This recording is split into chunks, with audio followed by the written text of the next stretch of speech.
ठीक है, तो लास्ट हम लोग जो देख रहे थे वो ग्रोथ कर्व देख रहे थे।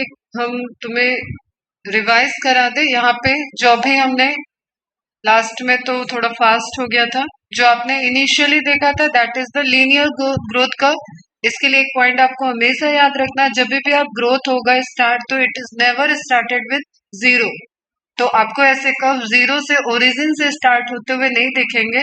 It should B somehow like why axis पे आपको थोड़ा सा अबव दिखेगा जीरो। ओके, बहुत नियर बाय दिखेगा तो भी ऐसा दिखेगा अगर सही ग्राफ बना होगा तो। और अगर यहाँ से दे रहा है तो आप ये मान के चलना है कि वो जीरो उसने कंसीडर किया हुआ है समहाउ उस ग्राफ में, और उससे रिलेटेड आंसर ही आपसे मांग रहा है, तो आप उसको जीरो मान लो। इट इज रिलेटेड टू कि इनिशियल पॉपुलेशन उसने कुछ ले लिया। ठीक है, आप इकोलॉजी में भी इस ग्राफ को देखोगे, जब आप इन्वायरमेंट पढ़ोगे, कैसे ग्रोथ कर्व वर्क करते हैं, कैसे इन्वायरमेंटल कंडीशन इन ग्राफ पे वर्क करती है, then you will also learn. यहाँ पे ये सिंपली क्या था, ये लीनियर ग्रोथ को शो करता है, लीनियर ग्रोथ कर्व। ओके, इसमें विद रिस्पेक्ट टू टाइम आपका जो प्लांट की ग्रोथ, प्लांट से रिलेटेड चैप्टर है आपका, तो प्लांट का ग्रोथ एक टाइम पे डिपेंडेंट ही ग्रोथ कर रहा है, मतलब जितना टाइम बढ़ेगा उतनी ग्रोथ बढ़े। दिस इज नॉट कि कम टाइम में ज्यादा ग्रोथ। और दूसरा इसका फिर फॉर्मूला था L T is equal to L zero plus R T, where zero is initial length. ठीक है, L zero is initial length, zero लिखा हुआ है इसलिए हम जीरो बोल रहे हैं उसको। टी आफ्टर टाइम टी, जो भी आप एक्सपेरिमेंट ले रहे हो, एक जीरो टाइम पे लिया, एक टी टाइम पे लिया, तो टी टी पे जो लिया था वो सेकंड हो जाएगा, दिस इज द इनिशियल। इतनी बात क्लियर है। एंड आर क्या हो जाएगा, rate, growth rate with respect to per unit time, जो भी आपने टाइम मेजर किया है, एक दिन में देख रहे हो, एक घंटे में देख रहे हो, 2 घंटे में देख रहे हो, what ever your criteria. Is it clear? ये तो था आपका अरिथमेटिक का। ठीक है, 1+1 वाला। नेक्स्ट है आपका geometrical growth curve. Living organism का ग्रोथ कर्व ही पूछता है, तो this is geometrical, this is sigmoidal, सब एक ही बात है। ठीक है, अलग अलग कंडीशन रहता है। लिविंग ऑर्गेनिज्म सभी इसी ग्रोथ कर्व को शो करते हैं। अगर आपने लेबोरेटरी की कंडीशन ले रखी है, जैसे आप माइक्रोब्स की ग्रोथ का देख रहे हो, लैब की कंडीशन दी है, तो आपको पता है एक न्यूट्रिएंट कंसंट्रेशन वहां पे लिया होगा आपने, एक सफिशिएंट न्यूट्रिएंट अमाउंट में आप उस बैक्टीरिया, उस फंजाई को ग्रो करा रहे हो। ठीक है, तो जैसे जैसे वो बैक्टीरिया, वो फंजाई इस न्यूट्रिएंट को ग्रो करेगा, यूज करेगा ऑब्वियसली, तो इस न्यूट्रिएंट का डिप्लीशन आ जाता है। ओके, समझ रहे हो ना? जैसे आपके घर में सपोज कुछ स्टॉक है, लेकिन there is some condition, corona के केस में पूरा पैक हो गया है, अब आप ग्रीन वेजिटेबल नहीं खा पा रहे हो, फ्रूट नहीं खा पा रहे हो, तो यू आर शिफ्टेड टुवर्ड्स दाल, चावल, चना, वट एवर जो ग्रीन्स हैं उस पे आप शिफ्ट हो गए। समझ में आ रही बात? तो एक न्यूट्रिएंट की लिमिट है, तो हमारे अर्थ पे भी उसी तरीके से एक पर्टिकुलर एरिया में, एक पर्टिकुलर इकोसिस्टम में there is a interaction between the living organism for their nutrient. ठीक है, इंटर स्पीसीज भी होता है, इंट्रा स्पीसीज होता है, तो ये सब बातें हम लोग इकोसिस्टम में पढ़े। ठीक है बच्चों, यहाँ पे आपको ये समझना है कि जब भी वो न्यूट्रिएंट की सप्लाई दी है तो कुछ टाइम लगता है एक्लिमेटाइज होने में, समझने में, अपने को सेट करने में। आप इसको इस तरीके से ले लो कि जैसे आप सिलेक्शन ले लिया आपने, आप मेडिकल कॉलेज में जाओगे, तो तुरंत पहले ही दिन आप अगर साथ में कोई ऑलरेडी नोन पर्सन तुम्हारे उसी कॉलेज में एडमिशन ले लिया, तो ऑब्वियसली वो दोस्ती बढ़ती जाती है, हम लॉन्ग टाइम के लिए फ्रेंड हो जाते हैं, एक ही डायरेक्शन में हमारी जर्नी चलती है। कभी कभी ऐसा हो जाता है कि क्लास 1 से लेके ग्रेजुएशन तक, पीजी तक एक ही फ्रेंड हो जाते हैं। ठीक है, this is by chance phenomena. लेकिन फिर क्या होगा, आप 1-2 दिन थोड़ा झिझकोगे, थोड़ा मिलोगे जुलोगे, 3-4 दिन में आपके वहां पे भी फ्रेंड हो जाएंगे, आपके रूम पार्टनर हो जाएंगे, वहां आपका ग्रुप बनने लगेगा, स्टडी मस्ती सब कुछ चलने लगा। तो अब कोई चीज आप करोगे तो आप एक्सकलरेट होके करोगे, काफी स्पीड अप हो जाओगे।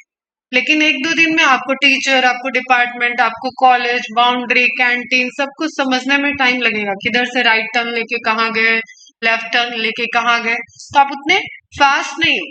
लेकिन धीरे धीरे आप उस कॉलेज के सीनियर हो जाते हो, तो अब आप जूनियर की रैगिंग लेने लगते हो, आप बॉस बन जाते हो एक ही जगह पे। तो वो क्या कंडीशन है, आप अपने पूरे फुल प्रूफ ग्रोथ में आ चुके हो, एक्सपोनेंशियल में हो। ठीक है, you know everything about that particular zone. समझ रहे हो? वही होता है। तो लैग फेज कैसा होता है, थोड़ा सा स्लो होता है, एडजस्टेबल होता है, एडजस्ट कर लिया, समझ लिया, एक लिमिटेड अपने कनेक्शन बनाए, उसी तरीके से बैक्टीरिया ग्रो कर ली तो कुछ कॉलोनी वहां पे बन गई और फिर वो एक्सपोनेंशियल ग्रोथ करने लगेगी। तो एक्सपोनेंशियल क्या होता है? Logarithmic growth. ठीक है, ये ध्यान रखना। ये स्लो होता है, ये फास्ट होता है। क्यों? क्योंकि यहाँ पे सब कुछ अभी एडजस्ट हो गया। तो आप इकोसिस्टम में भी जब पढ़ोगे तो that is to know, to adjust, to adopt, वो वाला फेज होता है। और उसके बाद this is the highly reproductive capacity और सब कुछ फेवरेबल कंडीशन, नेचर आपको सारा फेवरेबल कंडीशन दे रही है, वो जोन होता है। तो एक्सपोनेंशियल कोई भी स्पीसीज ग्रो करती है। ठीक है बच्चों।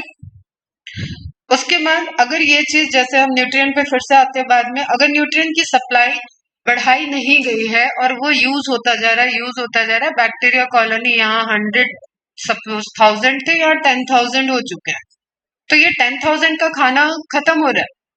अब ये 10,000 डिवाइड करेंगे तो एक ही बार में हर एक सेल 2 में बन रही है, तो फटाफट अगले 20 मिनट में 20,000 हो जाएंगे।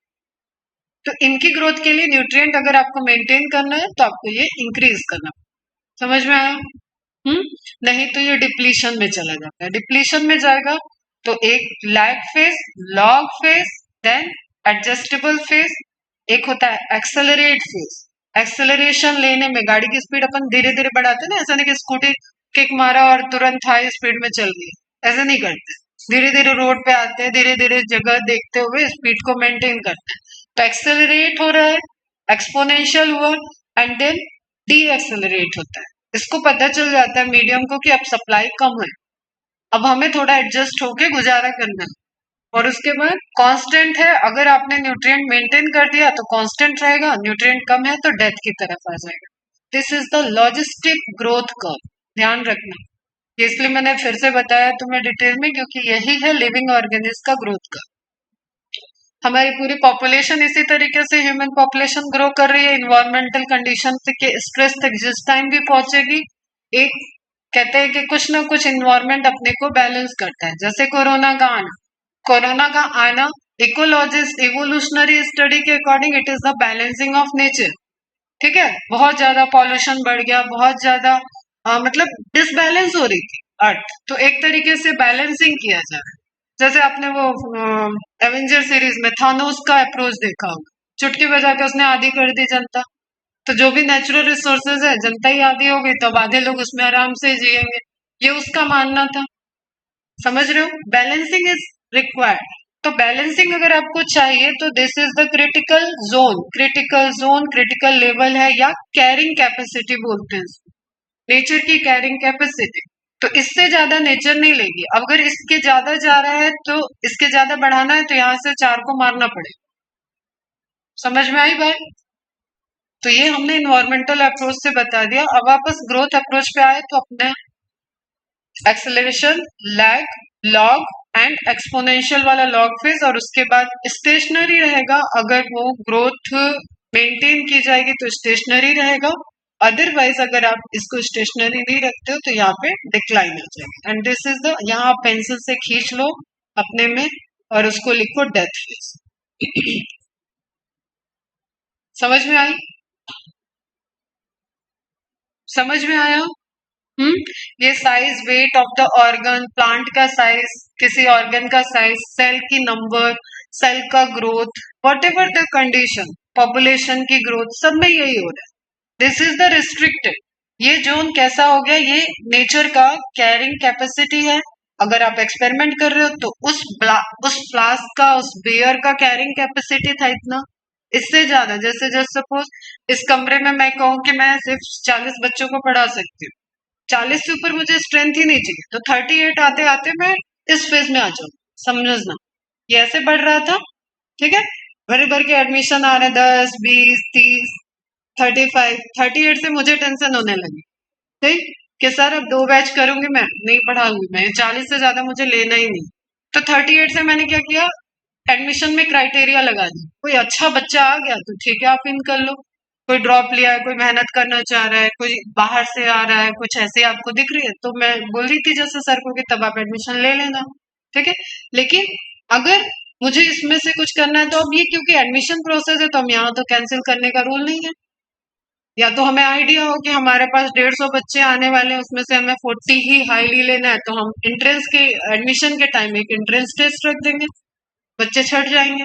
तो देयर इज सर्टेन क्राइटेरिया जिससे आपको इसको बैलेंस तो करना ही होगा अगर आप रिस्ट्रिक्टेड। अगर आपने ये रिस्ट्रिक्शन हटा दी, अब बैठो 40 की जगह 100 को बैठा के, आप ही को नहीं पता, अभी जैसे मैंने बोला आई डोंट नो वेदांत कौन है, तो बाई फेस में पहचान ही नहीं रही हूँ, बच्चे इतने पढ़ा के क्या करूँ, मुझे पता ही नहीं कि बच्चे का डेवलपमेंट कैसे चल रहा है, बच्चे का ग्रोथ कैसा चल रहा है। तो फिर तो वही है आकाश वगैरह, बड़ी बड़ी 300 बच्चों की क्लास में सामने माइक लगा के बोलो कौन पढ़ा कौन नहीं पढ़ा, क्या लिया क्या नहीं लिया, कुछ भी नहीं पता चलेगा। वहां पे टोटली बच्चा टीचर को पहचानता है, बता दूं मैं तुम्हें, ठीक है। टीचर बच्चे को नहीं पहचान पाते, हार्डली 1 2 4 बच्चे वो पढ़ाते पढ़ाते वो भी बाई फेस पहचान में आते। समझ में आ रही बात? तो this is sigmoidal curve, growth curve, इसी को लॉजिस्टिक ग्रोथ कर्व भी बोलते हैं। And this is the living organism पे भी यही अप्लाई होता है बेटा। Okay, many higher plants and plant organs. यहाँ पे आपको जो इक्वेशन ध्यान रखना है, that is W1 is equal to W0 ERT, is related to logarithmic value, है ना, एक्सपोनेंशियली जैसे लिखते हैं वैसे। The exponential growth can be expressed as W1 is equal to W0 ERT। देखो एक्सपोनेंशियल ग्रोथ कर्व अगर ये बोल रहा है तो दैट इज ऑल्सो ओके। जब आप ऐसे बोल रहे हो तो वो कंटिन्यूअस लीनियर ग्रोथ चल रहा है, वहां पे भी तो वो ग्रो कर रहा है ना, मर तो रहा नहीं रहा विद रिस्पेक्ट टू टाइम, लेकिन दोनों में डिफरेंस है। यहाँ पे सर्टेन फेज में लैग के बाद लॉग वाला है, एक्सपोनेंशियल हाई है। तो दिस इज ऑल्सो, जब आपको लीनियर ग्रोथ कर्व बोलता है और सिग्मोइडल ग्रोथ कर्व रखता है तो आपको एक्सपोनेंशियल को सिग्मोइडल बोलना पड़ता है। लेकिन अगर उसने एक्सपोनेंशियल ग्रोथ कर्व और सिग्मोइडल ग्रोथ कर्व बोला है तो एक्सपोनेंशियल आप लीनियर को बोलो। तो exponential is common, this is related to growth rate. समझ में आ रही बात? जो भी कंडीशन है उसमें ग्रोथ होनी चाहिए, तो exponential condition. W1 is equal to W0 ERT, where W1, यहाँ पे W इंडिकेट कर रहा है पहले तो वेट को, ये ध्यान रखना। जो फॉर्मूला है वो वेट के लिए, but it can represent length, height, number, कुछ भी ले सकते हो आप। अभी जैसे हमने बात किया पॉपुलेशन की बात करोगे तो आप ह्यूमन के नंबर पे बात करो, ठीक है। एक ह्यूमन के ऑर्गन डेवलपमेंट हाइट की बात करोगे तो आप उसकी हाइट की बात करो कि वो कितने इंच लंबा हो रहा है अगले 11 महीने में, 12 महीने में, क्या हाइट गेन किया उसने। समझ रहे बच्चों? तो whatever the parameter it should be final reading, weight, height, number. W0 initial हो जाएगा size at the beginning of the period, जिस टाइम इंटरवल में आपने देखा उसके T0 लिख लो। थोड़ा थोड़ा ये लिखते रहा करो तुम लोग, नहीं तो कभी इसका फॉर्म चेंज करके पूछेगा तो आप कंफ्यूज हो जाओगे ये क्या ये क्या। ठीक है, R अगेन रेट है, growth rate, T time of growth, जो भी टाइम इंटरवल ले रहे हो आप, E is the base of natural logarithmic, here R is the relative growth rate. ठीक है, T टाइम पे इतना था, इतने टाइम के बाद इतना हुआ, तो दो प्लेस पे आपने रिलेटेड देखा, तो relative growth rate, and is also the measure of the ability of the plant to produce new plant material, नई सेल को प्रोड्यूस करना, मेरिस्टेमेटिक डिवीजन करना, उनका डेवलपमेंट होना। एक सेल अगर अपनी साइज को बढ़ा रही है तो उसका प्रोटोप्लाज्मिक कंटेंट बढ़ना, वॉल्यूम एरिया रेशियो बढ़ना, ये सारी चीजें जो आपने पढ़ रखी वो सब टाइम डिपेंडेंट फैक्टर हो। ठीक है, कोई टाइम लिमिट आप दोगे, उस टाइम में वो ग्रोथ पैटर्न को शो करे।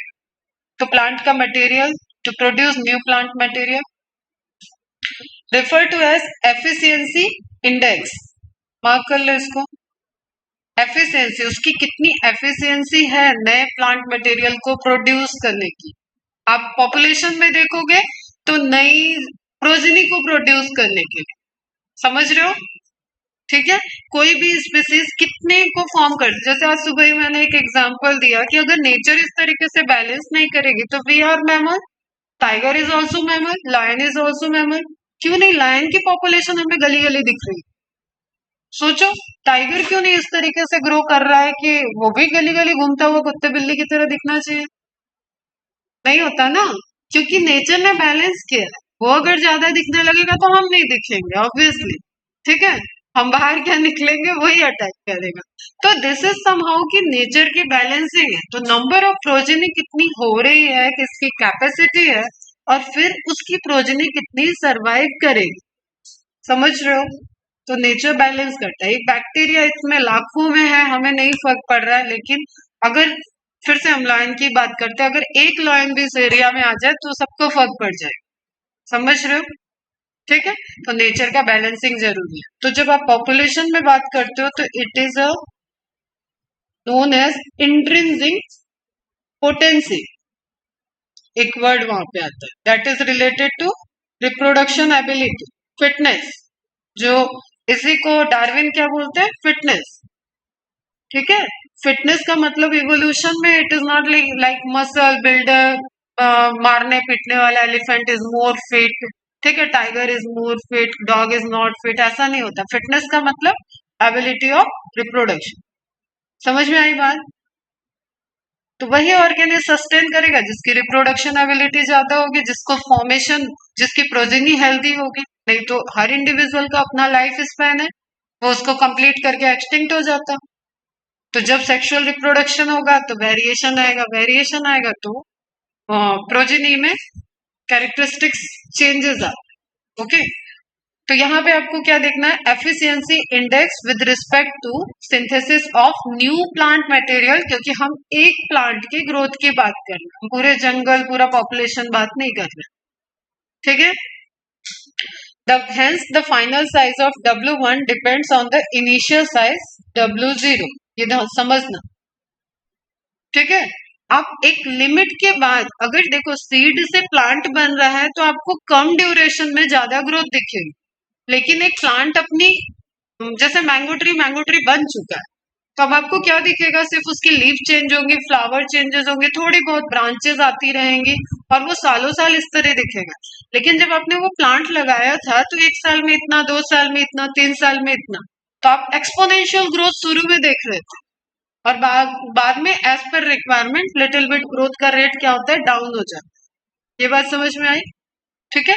तो इट डिपेंड्स कि W1 कितना होगा, ये डिपेंड करेगा कि W0 क्या लिया है, किस लेवल पे आप देख रहे थे, सीड के लेवल पे देखे थे, प्लांटलेट के लेवल पे देखे हो, या प्राइमरी ग्रोथ होने के बाद देख रहे हो, या सेकेंडरी ग्रोथ देख रहे हो, क्या देख रहे हो, का W0 क्या है।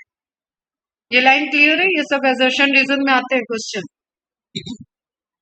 सबको क्लियर है, हाँ। W1 depends on the initial size W0। Quantitative comparison between the growth of living system can also be made in 2 ways. Quantitative mark कर लेना, ठीक है। क्वालिटी, किसी की क्वालिटी कैसी है, क्वांटिटी, कोई क्वांटिटी में कितना है, measurement and the comparison of total growth per unit time is called the absolute growth rate, ठीक है। किसी पर यूनिट टाइम में आप उसकी ग्रोथ की बात कर रहे हो, वो 2 साल पे इतना बड़ा था, बस इतना आपने बोला, वो आज 10 साल का हो गया, उसकी हाइट इतनी है, दिस इज एब्सोल्यूट ग्रोथ। वो 9 साल पे इतना था और 10 साल में इतना बड़ा है, दिस इज रिलेटिव ग्रोथ। समझ में आ रहा है, 2 पॉइंट के बीच में कंपैरिजन हमेशा रिलेटिव होता है, एंड एक्चुअल उसी टाइम, उस टाइम फ्रेम में आपने जो बात की, दैट इज एब्सोल्यूट। क्लियर है। Measurement and the comparison of total growth पर unit time is called absolute growth rate. And second क्या हो जाएगा, the growth rate of the given system पर यूनिट टाइम, दोनों ही पर यूनिट टाइम है, expressed on a common basis, ठीक है। Per unit initial parameter is called the relative growth rate, ठीक है। लाइक टाइम टी पे ए था, एंड टाइम t+10 पे वो b हो चुका है, समझ में आया। तो a कन्वर्टेड इनटू b, तो a और b का जब आप बात करोगे तो ये उस पैरामीटर, कोई भी पैरामीटर आप लेंथ देख लो, हाइट देख लो, उसके लीफ की साइज देख लो, एक्सपेंशन देख लो, फ्लावर का लगना देख लो, फ्रूट का बनना देखो, वो क्या हो जाएगा, रिलेटिव ग्रोथ। क्लियर है। अब यहाँ पे एक बहुत अच्छा एग्जाम्पल दिया हुआ है, इसको आप समझो। देखने में ये बच्चों को थोड़ा सा हवा लगता है, कुछ नहीं है इसमें, ऐसा कोई भी डरावनी चीज नहीं है, सिंपल है। ठीक है, यहाँ तक की अगर चीजें समझ में आई है तो that is also simple. In figure 15.7, two leaves A and B are drawn that are of different size but shows absolute increase in area in the given time to give leaf A1 and B1. ठीक है, what it said कि there is two leaf जो A है और B है. एक given time में A A1 में convert हो गई and B B1 में convert हो गई. डैश लाइन जो है वो एक टाइम के बाद वाला है. ओके, तो B1 जो है वो उस टाइम पे उसका एब्सोल्यूट साइज रहेगा, क्योंकि अब वो आप B को नहीं देख सकते हो. अगर आपने B की फोटो ली है, B का रीडिंग रखा है तो आप दिख रहा है, वो आपको रीडिंग में दिखेगा, ऑन पेपर दिखेगा. लेकिन B1 is absolute. Is it clear? इतनी बात समझ में आई? A1 is absolute. अगर ये टाइम T पे था 5 सेंटीमीटर स्क्वायर, ठीक है, एंड ये सपोज T10 पे, ठीक है, तो दिस इज एब्सोल्यूट. अब आपको ये दिख नहीं रहा है, ये कहीं आपने नोट कर रखा होगा, फोटो खींच रखी होगी, तो उस रिकॉर्ड से आपको मिल सकता है. एक तो ये बात एब्सोल्यूट और रिलेटिव. ठीक है, दूसरा आपको क्या देखना है, ये 5 सेंटीमीटर से, अब ध्यान से सुनो जो आप बता रहे, 5 सेंटीमीटर से 10 सेंटीमीटर स्क्वायर हो गया इसका सरफेस एरिया. स्क्वायर लगा है मतलब एरिया की बात हो रही है. कितना का डिफरेंस है? 10 माइनस 5 सेंटीमीटर स्क्वायर. यहाँ पे देखो 55 माइनस 50, कितने का डिफरेंस है? 5 centimetre square. What it says कि जो दोनों की ग्रोथ हुई है वो इक्वल है. दोनों की अपनी जो रिलेटिव ग्रोथ हुई है दैट इज 5 सेंटीमीटर स्क्वायर. लेकिन आप देख के ही समझ रहे हो कि उसका 5 सेंटीमीटर का साइज और 10 सेंटीमीटर का size, this show just double. Just double हो गई है. यही था W0 क्या है. आपने किसको W0 लिया? ये ग्रोथ कर रही है और ये ग्रोथ हो रही है. लगभग मैच्योर केस में थी तो उतने ही टाइम में इसने 5 सेंटीमीटर इसने भी बढ़ाया, लेकिन ये ऑलरेडी 50 सेंटीमीटर की और ये 5 सेंटीमीटर की. तो 5 सेंटीमीटर से ये 10 सेंटीमीटर पे पहुंच गई और ये 50 सेंटीमीटर से 55 पे पहुंच गई. क्लियर है? यहाँ पे कितनी ग्रोथ हो रही है? ये 100% ग्रोथ को शो कर रहा है. ठीक है, 5 का 10 हो जाना 100% डबल हो चुका है. 50 का 55 होना कितना है? 10%. क्लियर है? ये बात समझ में आई? तो ये लिखो, ये 100% है, ग्रोथ को शो किया हुआ है, और ये 10%. इमेज समझ में आया तुम लोग को?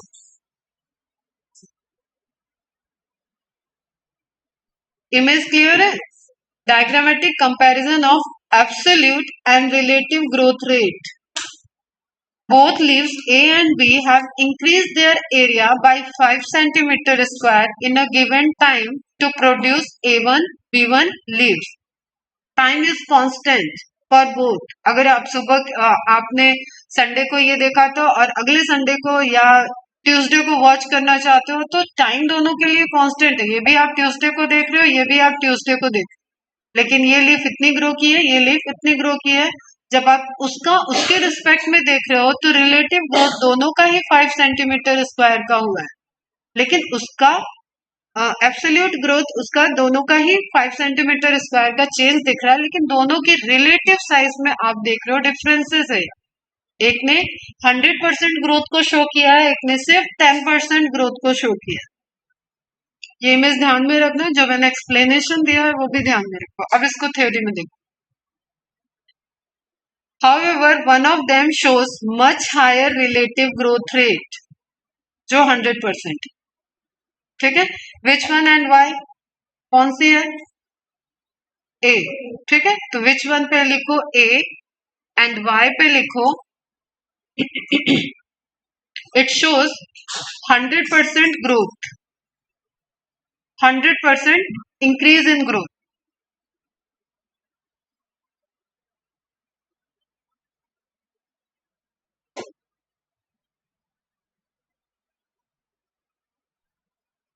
क्लियर है? ठीक है, condition for growth. Why do you not try to write down what you think are necessary condition for growth? सोचते हो, खुद की लिखो.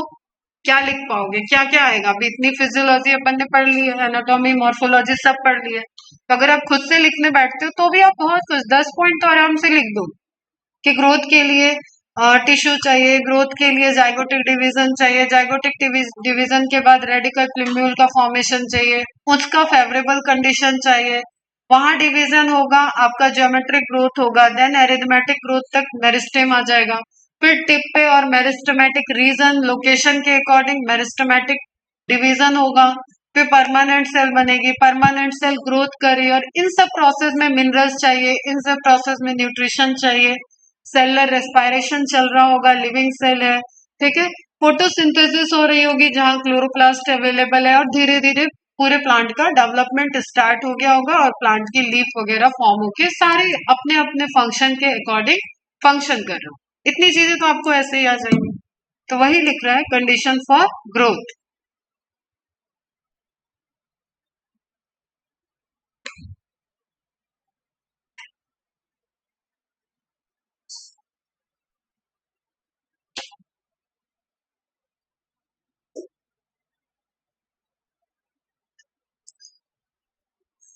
ठीक है, द फर्स्ट में have water, oxygen and nutrient as very essential elements of growth. ठीक है, सबसे पहले हमें क्या ध्यान में आता है कि वाटर चाहिए, मिनरल चाहिए, ऑक्सीजन शायद तुम लोग को नहीं आया हो या पढ़ने के बाद आ गया हो कि cellular respiration is a universal process, तो उसके लिए ऑक्सीजन चाहिए। Photosynthesis is location specific process, उसके लिए CO2 चाहिए। ठीक है बच्चों, water, oxygen and nutrient as very essential element for growth. The plant cells grow in size by cell enlargement, which in turn requires water. Why water? Cell के अंदर protoplast बढ़ेगा तभी सेल की साइज बढ़ेगी, और प्रोटोप्लास्ट का main content क्या है? दैट इज वाटर, है ना। वाटर और कोलाइडल सॉल्यूशन कौन बना देता है? Protein. Turgidity of cells helps in expansion growth. अब आपको याद हो टर्जिडिटी, टर्गर प्रेशर, उस टाइम आपने पढ़ा है। टर्गर प्रेशर कब आएगा? जब टर्जिडिटी होगी। टर्जिडिटी मैक्सिमम होगी तो टर्गर प्रेशर मैक्सिमम होगा। Fully turgid cell turgor pressure को सेल वॉल पे लगाती है और उसके अपोजिट में वॉल प्रेशर जनरेट होता है। क्लियर है? भी ठीक है। तो turgidity of cells helps in extension of growth. इसके पीछे आपको फिनोमिना पे जाना होगा, that is primary cell wall. कौन एक्सटेंड कर सकता है? लिग्निन के डिपोजिशन के बाद तो कुछ भी नहीं होता, मर जाती है। तो एक्सटेंशन डेवलपमेंट सेल अगर ग्रो कर रही है, इसका मतलब वहां पे प्राइमरी सेल वॉल प्रेजेंट होगा। ठीक है बेटा, तो प्राइमरी सेल वॉल में एक्सपेंसिव प्रोटीन होता है जिसको लूजनिंग कर देता है IAA। आपका PGR आएगा इसी चैप्टर में। ठीक है, इंडोल एसिटिक एसिड वो वर्क करेगा। जब आप ऑक्सिन पढ़ोगे, ऑक्सिन में आप देखोगे तो वो क्या करता है? लूजनिंग। इट इज लाइक कि आपने देखा होगा, फिर से शायद मैंने पहले भी एग्जांपल दिया, कोई कपड़ा है, आप जब नया लेते हो तो उसको फाड़ना आसान नहीं होता है, लेकिन अगर वो कॉटन का कपड़ा है और एक टाइम के बाद वो बहुत वीक हो जाएगा, आप अपनी हैंकी को देख सकते हो, यूज करते करते वो एकदम मुलायम हो जाती है और आप उसको इजिली टेयर ऑफ कर सकते हो। क्यों? क्योंकि जो उसके बीच के थ्रेड थे, जो उनकी बाइंडिंग कैपेसिटी थी, वो सब धीरे धीरे लूज हो चुके, थ्रेड लूज हो गया। ठीक है, तो जब आप टेयर ऑफ करते हो तो वो इजिली फट जाता है। समझ में आया? तो उसी तरीके से क्या है, सेल वॉल सेलुलोज के जो माइक्रोफाइब्रिल और उनसे एसोसिएट होके बना हुआ है, उसके धागों को लूज कर दिया। लूज कर दिया जाएगा तो अंदर पानी बढ़ रहा है टर्जिडिटी से, तो सेल पे प्रेशर डालेगा, सेल वॉल पे प्रेशर डालेगा और उससे वो थोड़ा सा एक्सपेंड हो जाएगा। ठीक है, फिर वो वहां रुक गई, फिर टर्जिड हुआ, फिर थोड़ा सा एक्सपेंड हुआ, रुक गया। अब आपको याद हो सीक्वेंस, तो प्राइमरी सेल वॉल बाहर की तरफ होती है, सेकेंडरी सेल वॉल अंदर की तरफ होती है। ठीक है, टर्सरी बनेगी तो वो सबसे अंदर हो। तो फॉर्मेशन ऑफ जो सेल वॉल कंपोनेंट है वो वाया द प्रोटोप्लाज्मिक रिएक्शन है, प्लाज्मा मेम्ब्रेन के बाहर डिपॉजिट होता जाएगा, तो प्राइमरी सेल वॉल एक्सपेंड होती है, इसके रिजल्टेंट सेल ग्रोथ होती है। अब ये कहाँ कहाँ के चैप्टर मैंने कनेक्ट कर दिया, इसमें सेल कनेक्ट किया मैंने, इसमें सेल वॉल के टाइप्स आपने देखे, सेल चैप्टर में ही था, सेकेंडरी टर्सरी उसको कनेक्ट किया, और टर्जिडिटी जो अभी आपने कॉन्सेप्ट पढ़ा था ट्रांसपोर्टेशन में, वो सब इस एक लाइन में connected. Thus, plant growth and further development is intimately linked to the water status of the plant. Turgidity तभी होगी जब वाटर आएगा. Water also provides the medium for enzymatic activity needed for growth. Protoplast cytoplasm उसके अंदर water है ही, वो medium है, एक्वस सोल्यूशन है. Oxygen helps in releasing metabolic energy essential for growth activity. किस प्रोसेस की बात कर लिया? ये सेलुलर रेस्पिरेशन चैप्टर है, ये ट्रांसपोर्टेशन चैप्टर है. ठीक है, सारे चैप्टर के वर्ड्स है यहाँ. Nutrient, minerals and nutrient chapter का सेंटेंस हो जाएगा. Macro and micro essential elements are required by plants for the synthesis of protoplast. ध्यान रखना, इसी से वो ग्रो कर रहे हैं. प्रोटोप्लाज्म में सिंथेसिस, जो भी आपको बायोमोलिक्यूल्स चाहिए वो इन मिनरल एंड न्यूट्रिशन को यूज करके वो सिंथेसाइज तो प्रोटोप्लाज्म में होंगे. उसके बाद वो प्लाज्मा मेम्ब्रेन का कंपोनेंट है तो वहां पे ट्रांसफर हो रहा है, प्लाज्मा मेम्ब्रेन बढ़ रही है. एंड सेल वॉल का कंपोनेंट है तो सेल वॉल बढ़ रहा है. प्राइमरी सेल वॉल बन रहा है, सेकेंडरी सेल वॉल बन रहा है. सेकेंडरी में डिपोजिशन स्टार्ट हुआ तो टर्सरी बन जाएगा. Is it clear? ठीक है बच्चों, कोई भी मैच्योर है, जैसे जाइलम ट्रैकिट तक भी आप जा रहे हो तो वहां पे लिग्निन का डिपोजिशन करना पड़ेगा. एंडोडर्मिस में आप गए, एंडोडर्मिस की बैरल शेप सेल, तो उसमें टेंजेंसली रेडियली हमने देखा सुबेरिन का डिपोजिशन हो. तो ये प्लांट को तो पता चल रहा होगा ना, उसके जेनेटिक मैकेनिज्म से पता चलता है कि किसको कहाँ मूव करके फिक्स करना. ठीक है, and act as a source of energy. In addition every plant organism, और आप यहाँ पे कुछ भी ला सकते हो आपके दिमाग में. आपने एंजाइम के कंपोनेंट देखे, एसेंशियल एलिमेंट्स के जो क्राइटेरिया देखे, वो सब यहाँ पे आ रहा है इस सेंटेंस के अंदर. That is requirement. Nitrogen fixation देखा, उसकी भी रिक्वायरमेंट है. वो सोर्स ऑफ एनर्जी तो है एक तरीके से. प्रोटीन बनेगा, नाइट्रोजन चाहिए. ठीक है, आप अमाइनो एसिड बना रहे तो नाइट्रोजन चाहिए, आप न्यूक्लिक एसिड बना रहे तो आपको वहां नाइट्रोजन चाहिए. In addition, every plant organism has an optimum temperature range best suited for its growth. फिर से वही, अगर आप मेटाबॉलिज्म के पॉइंट ऑफ व्यू से देख रहे हो तो उसके एंजाइमेटिक एक्टिविटी के लिए ऑप्टिमम टेम्परेचर जो रिक्वायर्ड है वो वहां पे चाहिए. क्लियर? आप इन्वायरमेंटल पर्पज से देख रहे हो तो आपको पता है कि जेरिक डेजर्ट प्लांट डेजर्ट में ग्रो कर रहे हैं, वहां टेम्परेचर हायर होता है. क्लियर है? ठीक है, उसी तरीके से वेरिएशन एडॉप्टेशन वाली बात फिर यहाँ पे आ रही है. Any deviation from this range could be detrimental to its survival. अगर आपने इससे डेविएट किया, that is the acquired characteristic, उसको उसकी जेनेटिक्स ये कहती है कि वो इसी जगह पे सर्वाइव कर सकता है. ठीक है, अगर जिम्नोस्पर्मिक प्लांट है तो अगर वो पाइनस वाला है, कोनीफेरस है, तो वो हिली एरिया पे ही होगा. ठीक है, समहाउ हमने, क्योंकि हम ह्यूमन है और हम वेरिएशन जानबूझ के दे रहे हैं, हम कुछ कंडीशन दे रहे हैं. जैसे आपने पहले क्रिसमस ट्री घरों में नहीं होते थे, आजकल जैसे जैसे आएगा क्रिसमस ट्री आने वाला है, सब लोग खरीद खरीद के ले आते हैं छोटे छोटे और डेकोरेट करते हैं. तो एक्चुअली में हम उनका एक्सप्लॉयटेशन कर रहे हैं. अगर आपको नेचर से लव हो जाएगा ना तो आप कभी ये सब चीजें करोगे नहीं. मुझे भी गार्डनिंग बहुत पसंद थी और मैंने भी क्रिसमस ट्री लाया था. मुझे आज भी याद है कि मतलब मैं क्लास 12th में थी और मैं 500 रुपए का क्रिसमस ट्री पापा से उस टाइम खरीदवा के लाई. लेकिन जब धीरे धीरे मुझे ये सारी चीजें पता चली तो वो सब अच्छी अच्छी चीजें नहीं है. ठीक है, उनके आप हैबिटेट से उनको ले आते हो. अब वो क्या है, वो नर्सरी में बेच रहे हैं, वो आपको बता देंगे इसमें इतने दिन पे पानी डालना है, इतना मत करना, ये मत करना, वो मत करना. वो जहाँ थे वहां नेचर ने उनको वैसा सिचुएशन दे रखा था. ठीक है, इसलिए ये सब आपको दिखते हैं. थोड़े फॉरेन कंट्री में वो वेल अडॉप्टेड है, उस जगह पे वो नेचुरली ग्रो करते हैं. और हमारे साइड में कैसा है, हम उसको मनचाहा ग्रोथ और फेवरेट ट्री इस तरीके से बना के ग्रो करा रहे हैं.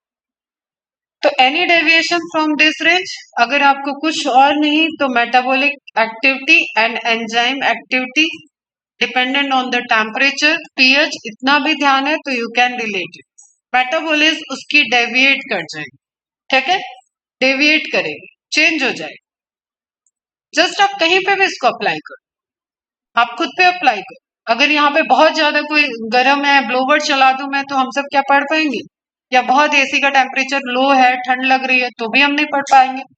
तो हमारी एक एक्टिविटी जो हम यहाँ पढ़ने के लिए बैठे हैं वही डेविएट होते हैं। अभी कहीं से बहुत तेज मशीन चलने लगे, जैसे ये बिल्डिंग ही हम लोग के सामने कंस्ट्रक्ट हुई है, तो मुझे पता है पहला बैच कैसे पढ़ता था, किर्र किर्र ढिर्र ढिर्र दिन रात मशीन चलती रहती, तो इतना गुस्सा आता था कि पूछो मत। कई बार तो मेरा हुआ भी था कि अगले 1 घंटे कोई मशीन नहीं चले, कोई ऐसा टॉपिक होता था तो मैं मना कर देती, और यहाँ से लेके सप्लाई नीचे वाले से जाता था, मैं निकाल के रख, मैं कि अभी नहीं चलना इस क्लास में नहीं। तो वो क्या regular regular daily daily construction हो रहा था, तो ये ग्रिल व्रिल सब जब लगता था तो मशीन चलता था, तो डिस्टरबेंस होगा तो आपको एबनॉर्मेलिटी आप फील करोगे, अनकंफर्ट फील करोगे, तो ये तो नेचर है, इतना बड़ा अर्थ है आपका। समझ में आ रही है बात? तो वहां पे इसके लिए फिर से ये रिलेट हो रहा है आपका इकोलॉजी से। Environmental signals such as light and gravity also affect certain phases stages of growth. जो आप एक्सट्रिंसिक फैक्टर देख रहे हो, जो आप एक्सटर्नल फैक्टर देख रहे हो, वो सब इसमें आ गया।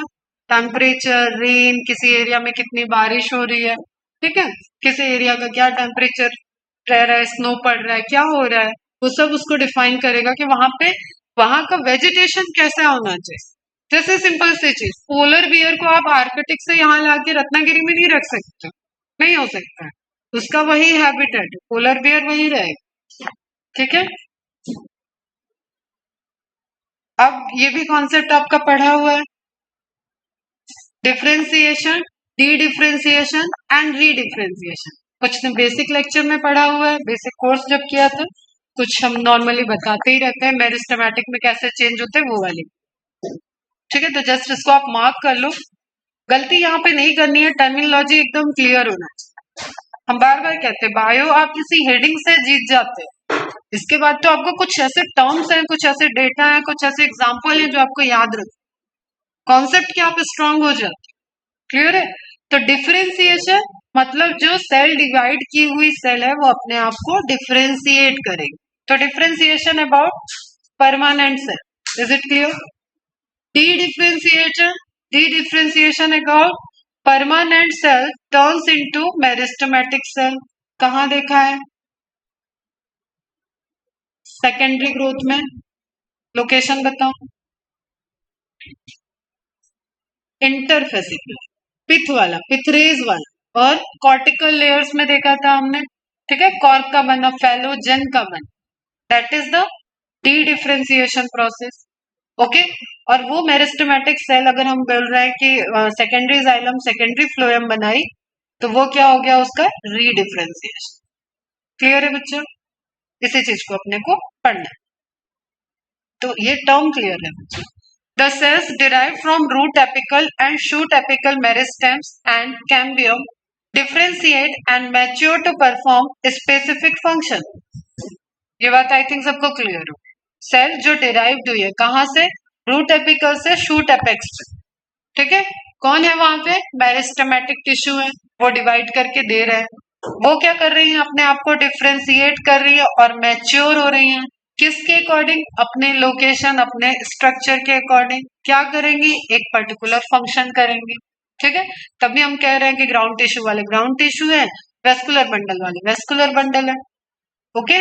दिस इज डिफरेंशिएशन, स्पेशलाइजेशन, वही कहानी। आप कॉमन स्टूडेंट हो, आगे जाके आप सब मेडिकोस बन जाओगे, मेडिकोस के बाद फिर से कोई गायनी बनेगा, कोई ऑर्थोपेडियन बनेगा, कोई कार्डियोलॉजिस्ट बनेगा, तो स्पेशलाइजेशन चलता जाएगा, ठीक है, जो जितना अपने को डिफ्रेंशिएट कर रहा है।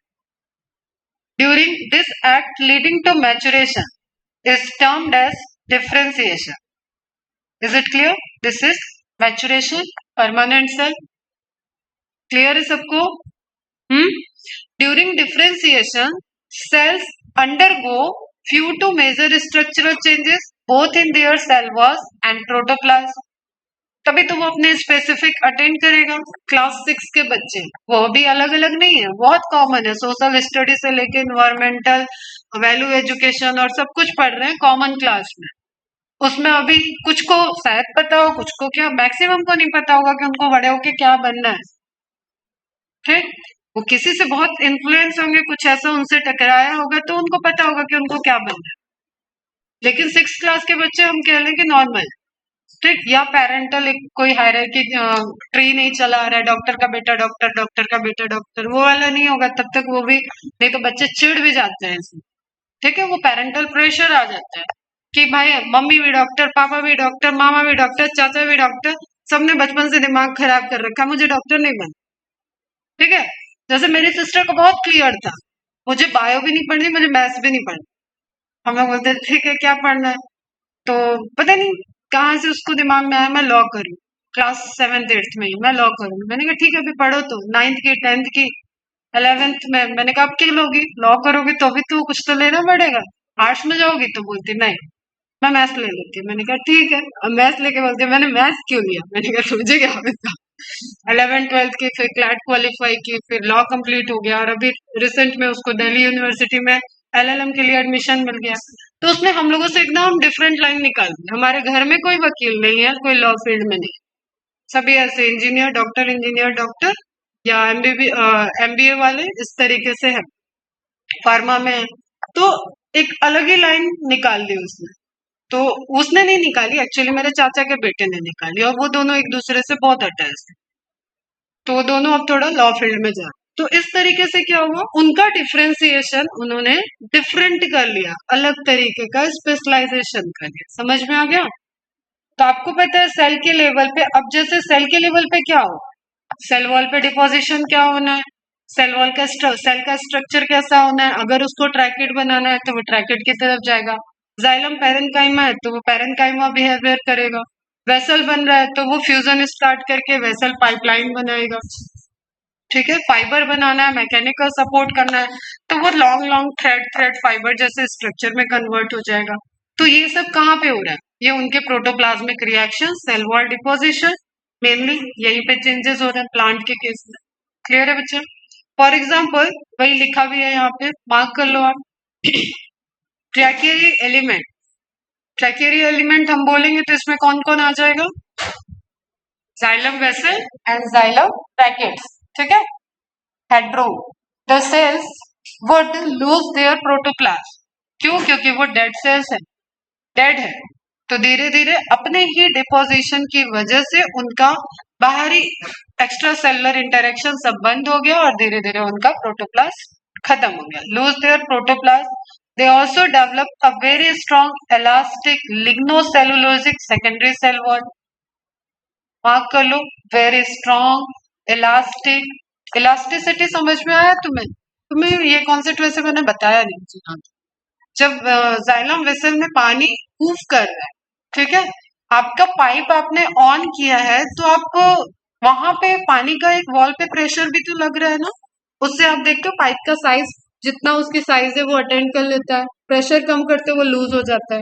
तो उसी तरीके से आपको ध्यान रखना है, जाइलम वेसल एक पाइप की तरह है, अगर वो रिजिड हो जाए तो वाटर मूव नहीं कर पाएगा, वाटर को जगह चाहिए, तो वो जहां पे वाटर है वो हल्का सा ऐसे एक्सपेंड होते हुए जाए। तो this is elasticity of lignocellulose wall, जहां पे वाटर है। ठीक है, जस्ट इसके ऊपर ये इस तरीके से नहीं होगा, ऐसे ऐसे होगा, फिर जब वहां पे वाटर पहुंचेगा वो ऐसे हो जाएगा। तो एक सर्टेन लेवल का टेंशन रिलीज करने के लिए उसको इलास्टिसिटी भी चाहिए। Is it clear. To carry water to long distances even under extreme tension. ठीक है बेटा, एक्सट्रीम टेंशन मतलब जो सारे नेगेटिव फैक्टर थे, याद है, नेगेटिव प्रेशर क्या कहता है, इन्वायरमेंटल स्ट्रेस वाला, इवेपोरेशन का रेट, ठीक है, जो पुल प्रेशर लग रहा है उसके अगेंस्ट में कितने नेगेटिव वहां पे वर्क कर रहे हैं, कोहेजन एडिशन सब पॉजिटिव थे। क्लियर है बच्चों, तो वही बात है, एक्सट्रीम टेंशन, बहुत हाई टेम्परेचर है तो भी ट्रांसपिरेशन का रेट हाई हो गया, हाई हो गया है तो वाटर की डिमांड बढ़ चुकी है, तो वाटर जा रहा होगा उस चैनल के थ्रू, वाटर ट्रांसपोर्ट कर रहा है। Try to correlate the various anatomical feature you encounter in plants to the function they perform. सब मैम बोलती जा रही है, कोरिलेट हो रहा है। ओके,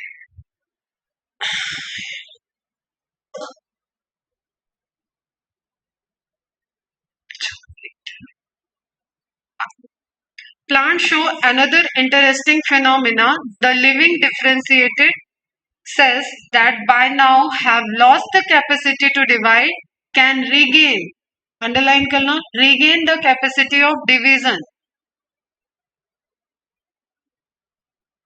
ठीक है, अंडर सर्टेन कंडीशन, कंडीशन क्या था, प्लांट चाहता है कि अब अपनी विड्थ बढ़ाए, सेकेंडरी ग्रोथ करे, तो एक प्लांट में एक ही टाइम पे टिप पे प्राइमरी ग्रोथ भी चल सकती है और लोअर साइड में सेकेंडरी ग्रोथ भी चल सकती है।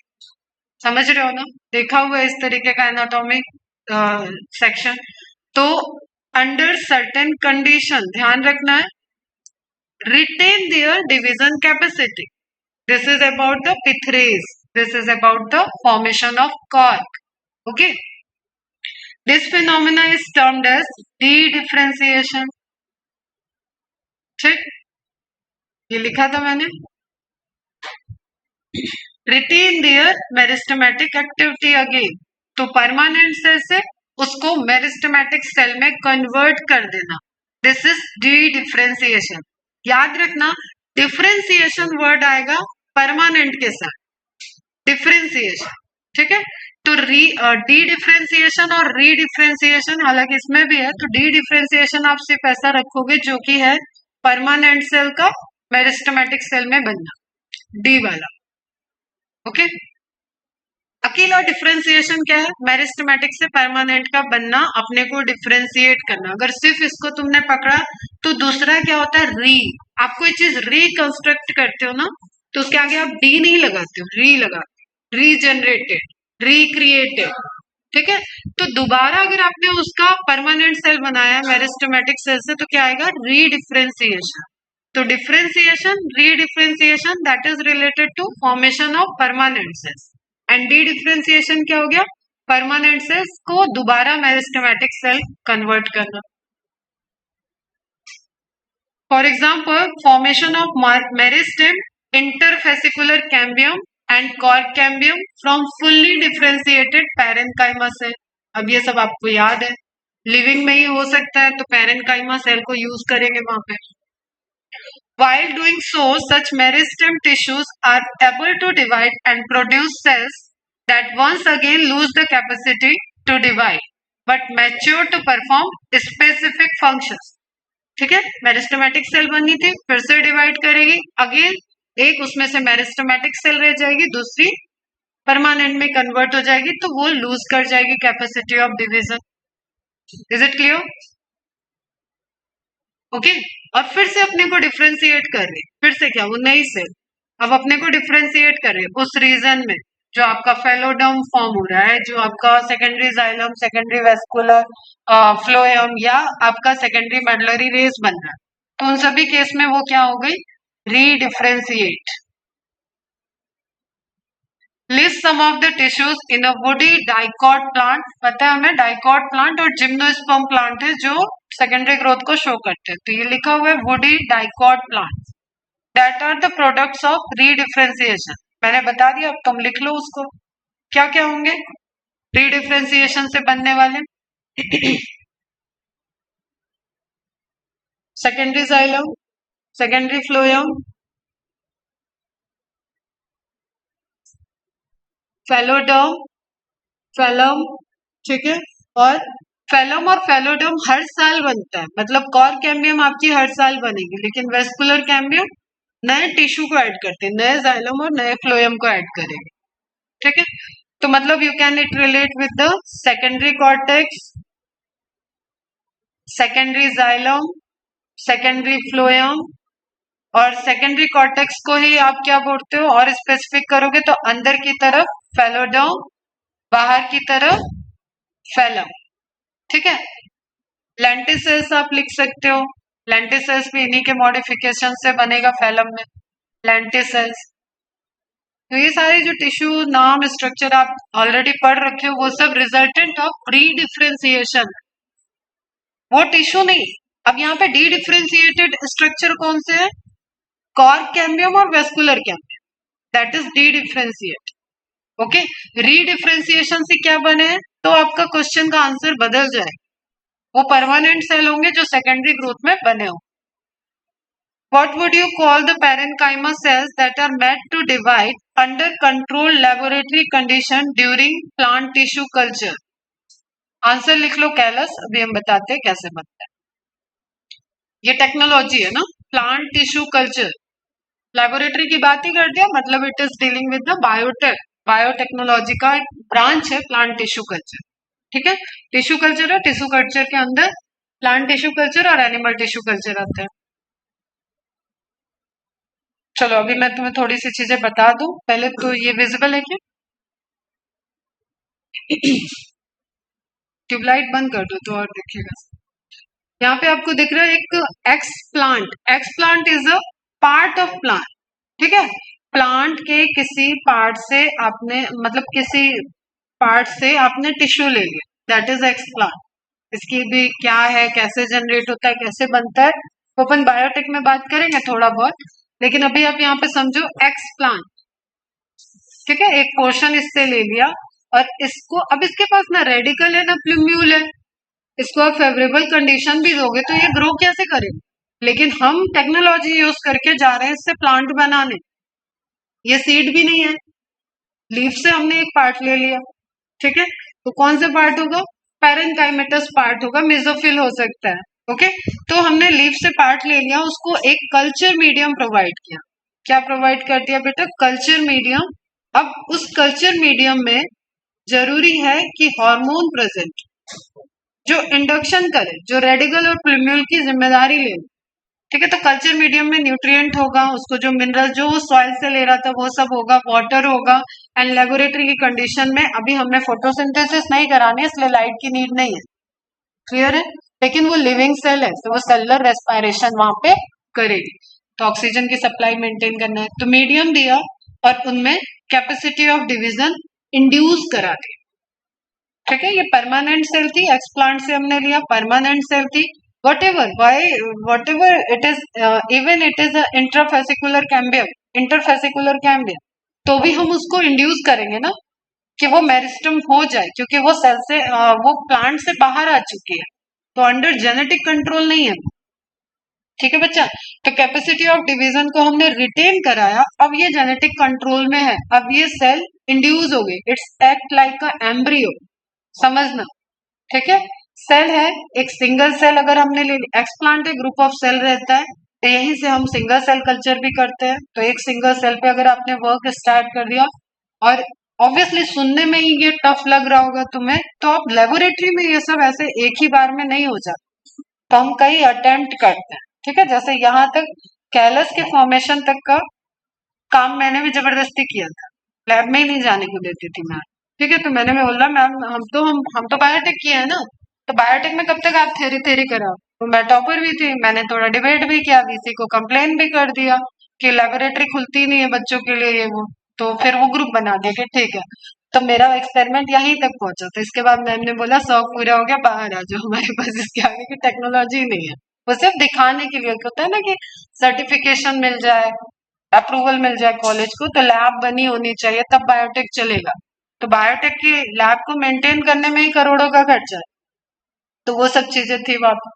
तो अब जब इंडक्शन हुआ, डिवीजन ऑफ कैपेसिटी आ गई, तो वो कौन सा डिवीजन करेगा? ऑब्वियसली माइटोसिस करेगा, नंबर ऑफ सेल बढ़ाएगा।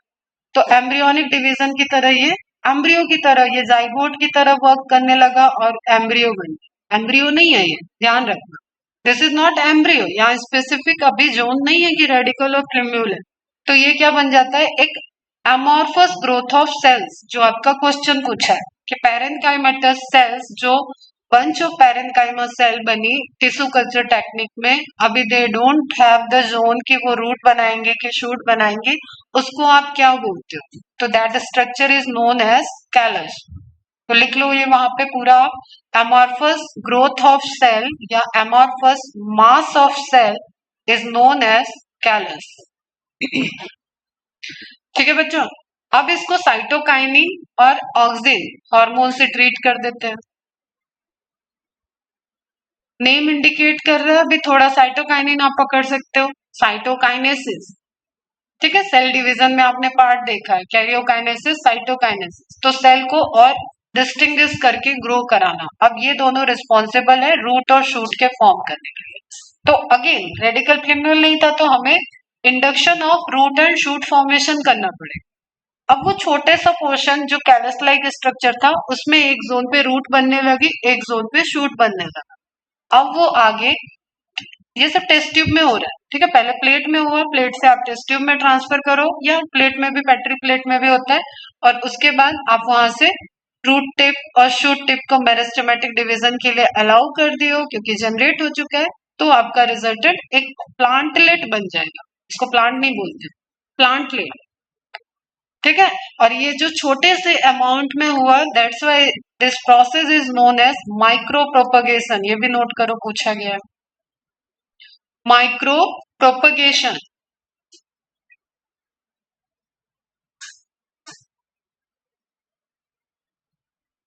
फॉर्मेशन ऑफ न्यू plants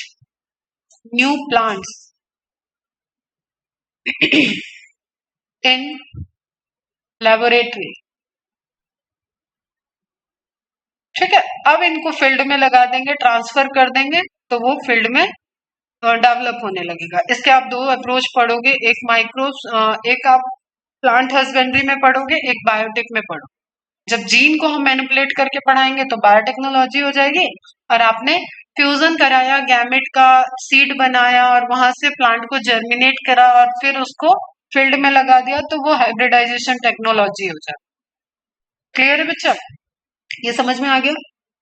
ठीक, पर्पस ये है कि आपको यहाँ पे रूट, रेडिकल और प्लूम्यूल नहीं थे, इसलिए आपको root system and shoot system बनाने के लिए पहले उसको एम्ब्रियोनिक ग्रोथ में लाना था। दैट्स वाई आपने डिवीजन इंडक्शन कराया, उसको मेरिस्टेमेटिक बना दिया, अब उसको एक स्पेसिफिक टीजीआर के कंसंट्रेशन से ट्रीट किया, प्लांट ग्रोथ रेगुलेटर के कंसंट्रेशन से, और उसमें रूट और शूट सिस्टम आ गया। रूट शूट आ गया मतलब आपकी टेस्ट ट्यूब में प्लांट आ गया। ओके, इसी तरीके से आपको पढ़ना है टेस्ट ट्यूब बेबी। तो ऐसा कुछ नहीं कि टेस्ट ट्यूब में बेबी आ जाता, that is related to gamete fusion, embryo formation, and उसका फिर इम्प्लांटेशन कर दिया जाता है मदर के वॉर्म। तो जो भी लेबोरेटरी की कंडीशन होती है उसको collectively we call that in vitro, ये पहले भी बताया। ठीक है बच्चों, अभी ये सुन लो फटाफट, आई थिंक इसमें तो कुछ बताना नहीं है। एक सेल है, वो मेरिस्टेमेटिक है, वो डिवाइड की तो एक मेरिस्टेमेटिक बनाएगी, एक परमानेंट बनाएगी। परमानेंट अपने को एलोंगेट कर रहा है, डिफ्रेंशिएट कर रहा है, मैच्योर हो गया, कैपेसिटी ऑफ डिवीजन लॉस हो गई, और मेरिस्टेमेटिक अगेन मेरिस्टेमेटिक सेल और परमानेंट सेल बना रही है। तो द प्रोसेस ऑफ ए, जो यहाँ ए से रिप्रेजेंट किया हुआ है, that is D differentiation, mature होना, परमानेंट सेल का बनना मेरिस्टेमेटिक डिवीजन के बाद। इसके पास कोई कैपेसिटी ऑफ डिवीजन नहीं है, ये अपना फंक्शन परफॉर्म कर रही है, लेकिन सेकेंडरी ग्रोथ के टाइम इसको रिकॉल किया गया, इसको कंडीशन दिया गया कि you have to retain your capacity of division. तुम्हारे पास डीएनए है, तुम्हारे पास जीन है, तुम्हारे पास एंजाइम्स बनाने की कैपेसिटी है, जस्ट आप वो एंजाइम बनाओ, वो प्रोटीन बनाओ जो माइक्रोफाइबर्स फिलामेंट बनाने के लिए चाहिए, आपको स्पिंडल अपरेटस बनाने के लिए चाहिए, तो वो सब फॉर्मेशन सेल डिवीजन की तरफ ले जाएगा इसको। To regain meristematic activity, this is known as de-differentiation. Okay, B is de-differentiation and C again जो मेरिस्टेमेटिक सेल बनाया किस लिए, ताकि वो फिर से डिवाइड कर दे और नए परमानेंट टिश्यू बना दे, तो रीडिफ्रेंशिएशन। ठीक, तो ये अब फिर से मेरिस्टेमेटिक सेल एक बनेगी और एक परमानेंट सेल बनेगी। परमानेंट सेल एलोंगेट की, मैच्योर की, सेकेंडरी जाइलम, सेकेंडरी फ्लोएम बना दी। क्लियर बच्चा? तो यही प्रोसेस हो गया आपका रीडिफ्रेंसिएशन का, जब उसने अपने को फिर से मैच्योर किया, दूसरा मतलब फिर से नहीं है, ये नई सेल है। ओके, और वो अपने को मैच्योर कर रही है, एंड दैट इज रीडिफ्रेंसिएशन। तो एक पर्टिकुलर जोन में ही आप डिफरेंशिएशन से आपने परमानेंट सेल बनाया, फिर उसका मेरिस्टेमेटिक एक्टिविटी रिकॉल करा दिया, वो डी डिफरेंशिएट हो गई, एंड फिर से वो डी डिफरेंशिएट होने के बाद डिवीजन करके परमानेंट सेल बना दी, दैट इज द रीडिफरेंशिएशन। ठीक है, तो differentiation, redifferentiation that is related to formation of permanent cell, and dedifferentiation this is related to formation of meristematic cell. इसको मैंने लिखा था d² r, तो d² is only related to formation of meristematic cell, dedifferentiation. ठीक है, d² r। ठीक है, ये सब कहानी आपको बहुत अच्छे से पता है। Now recall in section 15.1.1 we have mentioned that the growth in plant is open. Open है मतलब चलती रहेगी indefinite. ठीक है, उसके लाइफ स्पैन जब तक एक प्लांट है तब तक उसमें नई नई लीफ, नए नए फ्लावर, फ्रूट्स लगते रहेंगे अगर उसकी कंडीशन फेवरेबल है. Okay, that is it can be indeterminate और डिटर्मिनेट, लेकिन उसकी एवरेज हाइट, एवरेज शेप, उसके अकॉर्डिंग, जैसे आप ये नहीं बोल सकते हो कि बोनसाई ट्री को हम अलग कर दें, एकदम छोटे में गमले में आजकल ट्री बनाने लगते हैं उसको बोनसाई बोलते हैं, वो केस हम छोड़ दे. उसके अलावा हम नेचर में नहीं कह सकते हैं कि यूकैलिप्टस का पेड़ बरगद जैसा हो जाएगा, तो उसकी एक अपनी डिटर्मिनेट शेप एंड साइज है उस पर्टिकुलर स्पीसीज की. Now we may say that even differentiation in plant is open. Okay, वो कैसे डिफरेंशिएट करेगा, that is also open. Clear है? Because cells tissue arising out of the same meristem have different structure at maturity. एक ही cambium से xylem के component बन रहे हैं तो जाइलम की 4 टाइप की सेल है, फ्लोएम के कंपोनेंट बन रहे हैं तो फ्लोएम के 4 टाइप के सेल है. तो इन 8 सेल को अपने अपने स्पेसिफिक टाइप के डिफरेंशिएशन की कैपेसिटी मिली हुई है, तभी वो चारों सेल, इनफैक्ट 8 सेल एक ही कैम्बियम के डिवीजन करने से बनी, लेकिन 8 अलग डायरेक्शन में डेवलप हो गए. क्लियर है बच्चों? वही बात है. The final structure at maturity of a cell tissue is also determined by the location of the cell within. ठीक है, कहाँ पे वो सेल है वो भी डिफाइन करेगा. तभी हम पूरा सिस्टम ही 3 पार्ट में डिवाइड कर दिए थे, epidermal, ground tissue and vascular tissue. For example, cell position away from root apical meristems differentiate as root cap cell. root cap cell भी तो मेरिस्टम से परमानेंट सेल है, तो मेरिस्टम सेल के डिवाइड करके डिफरेंशिएट होके बनी थी. लेकिन ऊपर आप कहीं पे देखोगे तो रूट कैप सेल नहीं हो सकती, उसका प्रॉपर लोकेशन है कि वो मेरिस्टम से डिवाइड करके बनने के बाद वो मैच्योर किधर हो रही है, आगे की साइड में, तो रूट कैप सेल का अपना लोकेशन हो गया. while those push to periphery mature as epidermis.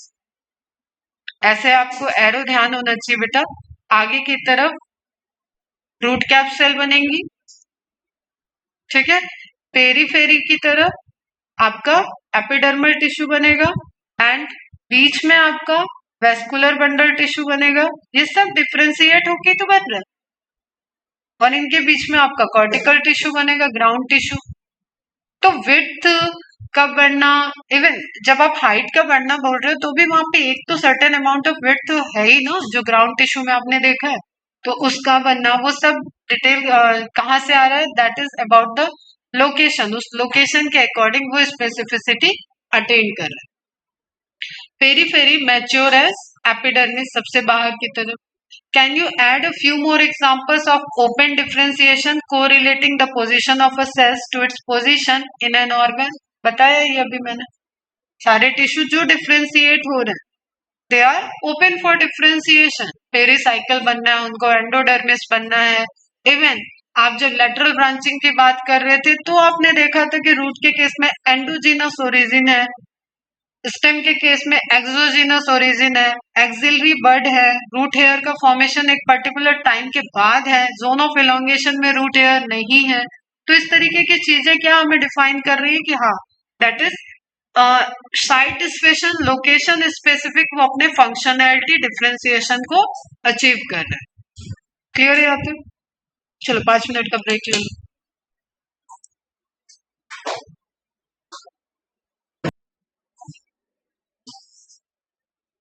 चलो नेक्स्ट पोर्शन रहेगा अपना डेवलपमेंट. ग्रोथ वाला पोर्शन हो गया कंप्लीट, ठीक है, ग्रोथ का पोर्शन कंप्लीट है. जो भी वहां पे ग्राफ आए हैं दैट इज इम्पोर्टेंट, जो फिनोमिना है दैट इज ऑल्सो इम्पोर्टेंट, और वो वहां तक आपको सभी अभी बेसिक समरी दिख रहा है. Now we talk about the development. ठीक है, डेवलपमेंट भी इसमें आ ही चुका है, ग्रोथ एंड डेवलपमेंट साथ साथ ही चल रहा है, जस्ट जो एग्जाम्पल दिया हुआ है वो सेपरेटली आपको देख लें. is a term that includes all changes that an organism goes through during its life cycle from germination of the seed to senescence. This is the plant life cycle. मतलब seed plant की life cycle है। ठीक है, germination of seed से beginning होता है and senescence plant का life span एक साइकिल एक बार सीड बनाने पे खत्म हो जाता है। ठीक है, जैसे कोई पेरेनियल प्लांट है तो उसने अपनी लाइफ साइकिल एक बार में कंप्लीट कर ली जब उस पे फ्लावरिंग प्लांट आया और उससे सीड लगा, फ्लावरिंग फ्लावर आए और उससे सीड डिस्पर्स हो गया। ठीक है, अब उसका जो सीड था वो दूसरा प्लांट बना, लेकिन उस प्लांट का पूरा लाइफ स्पैन ये नहीं, वो पेरेनियल है, उस पे हर साल ये चीजें रिपीट हुई। Diagrammatic representation of the sequence of the process which constitute the development of a cell of a higher plant। चलो देख लेते हैं, फिर से वही पुरानी बात है आपकी, मेरिस्टेमेटिक सेल तक आप चले गए हो, डिफ्रेंशिएट करे डिवाइड करेगी cell which have the capacity of cell division, plasmatic growth होगा, सेल डिवीजन मतलब इधर जा रहा है तो एक मेरिस्टेमेटिक सेल बनेगा, एक उसी डिवीजन से डिफ्रेंसिएशन में जा रहा है तो वो परमानेंट सेल बनेगा, डिफ्रेंशिएट करेगा। इस बीच में क्या हो रहा है, एक्सपेंशन हो रहा है, सेल के सेल वॉल का एक्सपेंशन हुआ, सेल के अंदर प्रोटोप्लाज्मिक कंटेंट का बढ़ना, तो प्रोटोप्लाज्मिक एंड सेल वॉल जो आपने पढ़ा हुआ है, सबसे जोश में रहते हैं रमेश। ठीक है, इससे आपका ओवरऑल सेल की साइज बढ़ रही है, इलोंगेट हो रही है, एंड देन मैच्योर होना मतलब उसका फाइनली क्या स्ट्रक्चर होगा, जरूरी नहीं है जब वो एक पैरेन्काइमा सेल से वो कन्वर्ट हो गई एक फाइबर में तो इट इज नॉट रिलेटेड कि उसने अपना साइज बहुत बढ़ा है।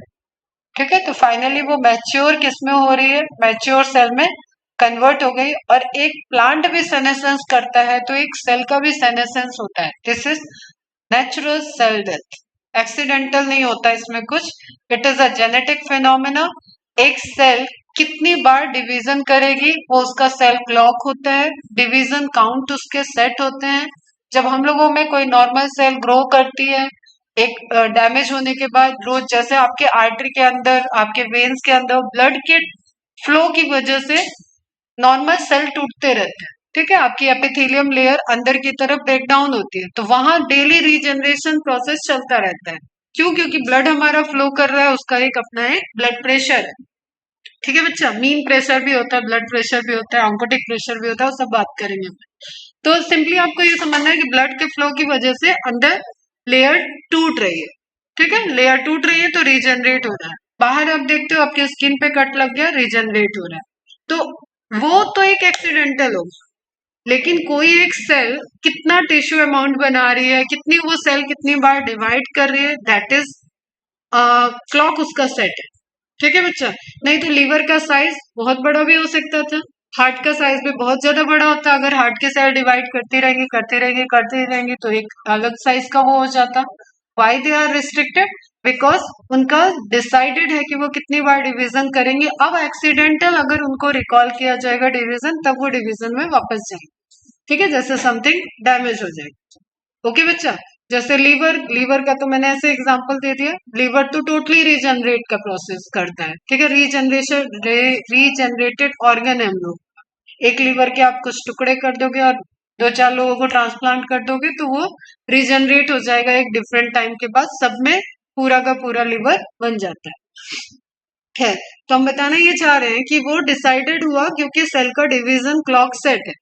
अब कैंसर सेल में क्या होता है, कैंसर के केस में क्या होता है, यही क्लॉक डिस्टर्ब है, वो भूल गई है कि उसको डिवीजन करके अब स्टॉप होना है, उसका साइकिल कंप्लीट हो गया है, वो नेचुरल सेल डेथ के फिनोमेना में नहीं जाएगी और अनलिमिटेड सेल डिवीजन में चली जाती है।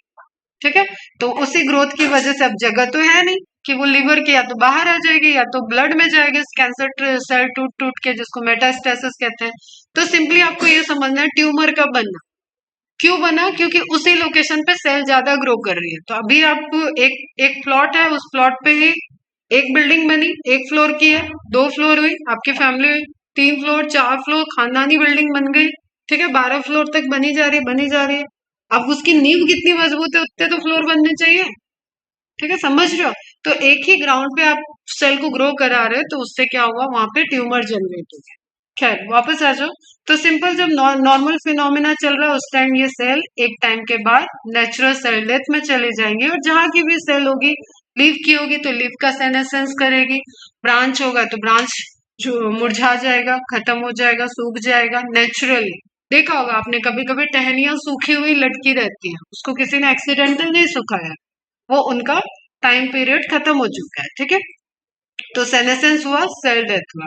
Sequence of the developmental process in a plant cell, तो एक प्लांट सेल मेरिस्टेमेटिक सेल से ग्रो की, प्लाज्मेटिक ग्रोथ की, डिफरेंशिएट की, अपने को एक्सपेंड की, मैच्योर सेल ने अपने फंक्शन परफॉर्म किए और फिर एक टाइम के बाद उस सेनेसेंस में चली गई, उस सेल का डेथ हो गया। इसी चीज को आप ऑर्गेनिज के लेवल पे भी देख सकते हो, ठीक है, एक पूरे ऑर्गेनिज की डेथ हो जाती है। It is also applicable to tissues and